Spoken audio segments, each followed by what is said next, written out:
salut tout le monde et bienvenue sur ma chaîne YouTube. Donc, si tu n'es pas déjà abonné, abonne-toi, partage, like ma vidéo. Et aujourd'hui, j'ai vraiment une question existentielle qui m'est posée vraiment fréquemment. Est-ce qu'on fait des kegels ou on ne fait pas des kegels? Je vais me présenter, je m'appelle Nora Benassel, je suis kinésiologue, ostéopathe, naturothérapeute et je me spécialise en santé de la femme, plus spécifiquement la santé du plancher pelvien et comment ça vient affecter le corps de la femme en général. Donc, première chose à savoir, c'est quoi un kegel? Donc, un kegel, c'est une contraction des muscles du plancher pelvien. Donc, M. Kegel, le docteur Arnold, a popularisé les kegels en 1940. Donc, pour faire un vrai kegel, il faut une contraction et un soulèvement des muscles du plancher pelvien.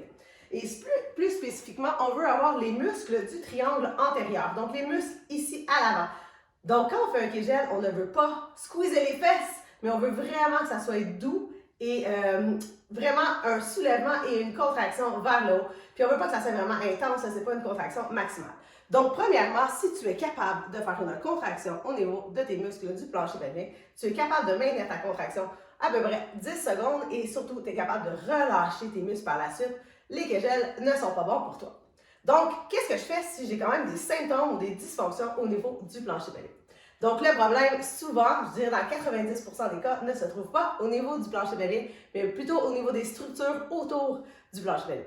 C'est pourquoi je suis une passionnée de l'activité physique et du renforcement musculaire, parce que souvent, les femmes, on manque de masse musculaire pour soutenir nos structures ensemble.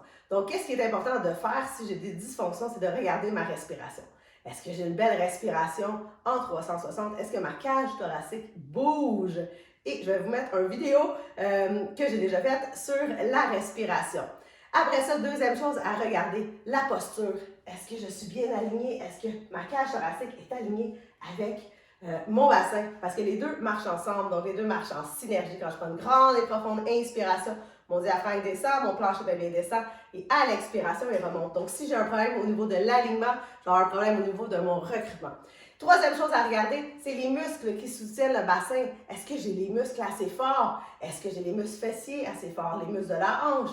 Donc ça, c'est super important d'avoir les muscles forts pour maintenir notre structure stable. Et la dernière chose que je regarderais, ça serait au niveau de mes muscles abdominaux profonds.